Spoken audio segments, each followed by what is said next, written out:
Hi everybody and welcome back to I Can View This All Day, and today we are talking about Wolverine from X-Men Origins 2009. Now, I remember thinking that this was a piece of dog shit, and then we've gone back to watch it in preparation for Deadpool 3 coming out.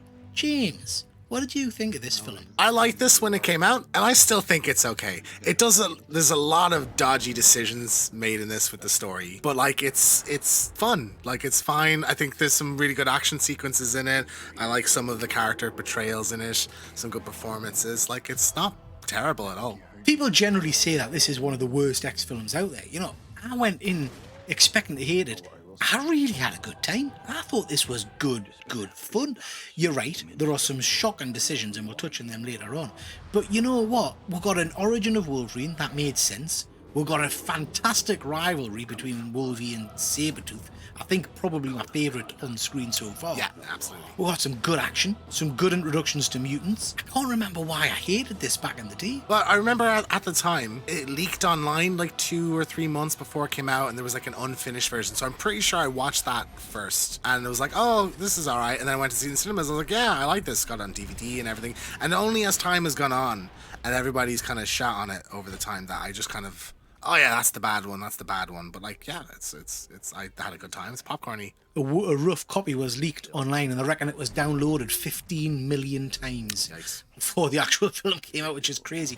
We'll start the film off with kind of Wolverine's origin from the X-Men Origin comic book series, which was interesting. We get little Jimmy with Stabbing his daddy. claws, killing his dad, yeah, stabbing his daddy. Then we get, I think, one of my favourite little montages of all the X films, with them running through history. Incredible, absolutely incredible. They're going through the Civil War. They're going through World War One, World War Two, Vietnam. You know, being badass. It's so good, so good. And you can see, I mean, it's shot so well that you can see as the kind of the story progresses, the looks that Logan's given Sabretooth, and he's starting to kind of become less enamored, shall we say, with Sabretooth's viciousness.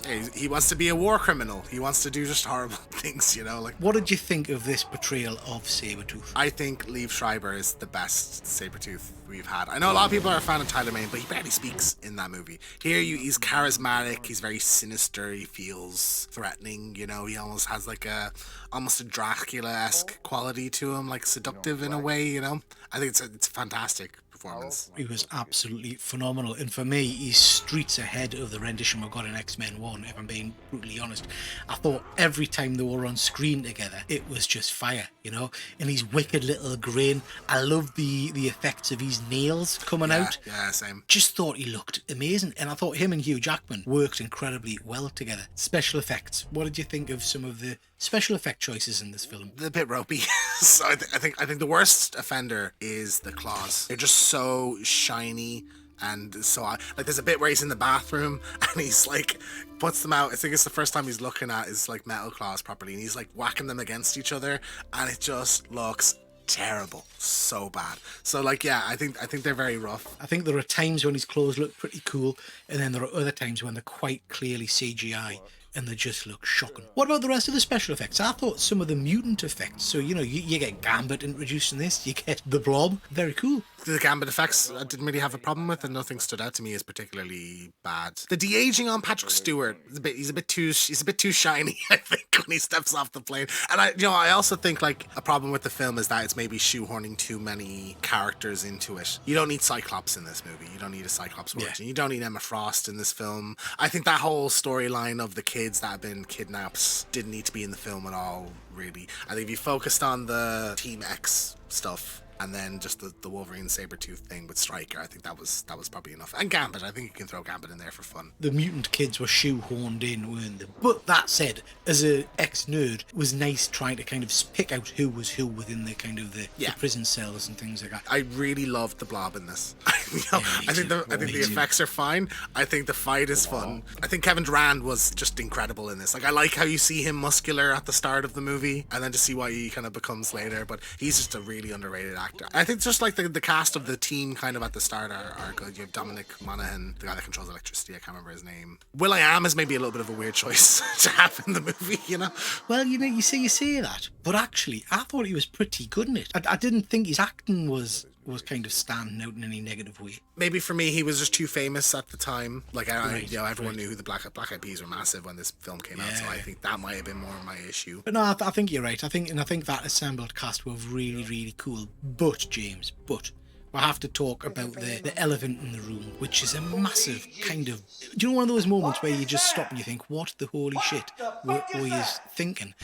And that's just the atrocious way they treat Deadpool in this movie. Yeah, I mean, first off, let us just say the introduction to the character of Deadpool to Wade Wilson is interesting. The fight scene where he comes out the elevator is incredibly Great. cool, but that has no reference to Deadpool at all. That's not Deadpool's power set. Do you know what I mean? The spinning swordy type things when he was an assassin. I didn't really get that. I think they were just trying to up the badass thing, you know. And I think Ryan Reynolds is absolutely on point up until the end of the team stuff. Like when he's the assassin character, I thought he was awesome. He's the best thing in the movie. Like his quips were really funny. I liked the spinny thing. I like how Deadpool 2 references that as well when he does it and they just shoot right through. I thought that was really funny. It's, you know, I think he nailed it there. But like, my God, how could you be so out of touch to think that fans want this character who's literally nicknamed the Merc with a Mouth? His entire persona is he quips. Let's sew over his mouth and turn him into this mad. weird Baraka from Mortal Kombat type character. Well, now, you know? you see, what I would say is, if you were to remove all the reference to Deadpool and have this just as almost a mimic character at the end of the film, they've been harvesting mutant powers and created this one killer assassin, I would have been happy with that. I thought the effects were good. I thought the fight was interesting. It was good seeing someone using the powers. It's the fact that it was meant to be Deadpool. That's what's so offensive about it. Yeah, absolutely. It's just incredibly disrespectful. And I remember hearing like Ryan Reynolds talking about this at the time, or like near enough after it came out, saying like, "Oh, people are going to go crazy about this," and the execs were like, "Oh yeah." And they go, "No, people are going to be." He knew that people were going to hate it. People are going to be pissed. I thought the adamantium scene was pretty well done, giving Wolverine the adamantium. I thought that was interesting to see on screen finally. I think like previously we'd seen bits of that in like X-Men 2 or the original X-Men film, and it was more, this one's too clean. I think like it was more dirty, dingy. Like there's a bit where you see him coming out screaming with blood all over his hands as the claws are coming out. This is very like a polished kind of, you know, if they'd made this like a 15s or an R-rated film, I think we could have got that. Overall, James, I enjoyed this far more than I expected to enjoy it going into it. It's by no means a perfect film, but for me, it's an easy watch popcorn flick that I quite had fun with, to be honest. What about you? I think it is a bad movie, but it's a bad movie that I like. You know, I just enjoy everybody's giving it sucks. People seem to really be having fun making it, and I think you kind of feel that. I think, yeah, you know, there's some eye-rolling moments in it. Some of the CG looks a bit crap, but like I love a lot of the actors in it as a lot of these characters, and I enjoyed seeing them do their thing. You know, so. You know, you don't need to put an adamantium bullet through the head of this film, I don't think. That's our review of X-Men Origins Wolverine 2009. Join us next time when we're going to be talking about this.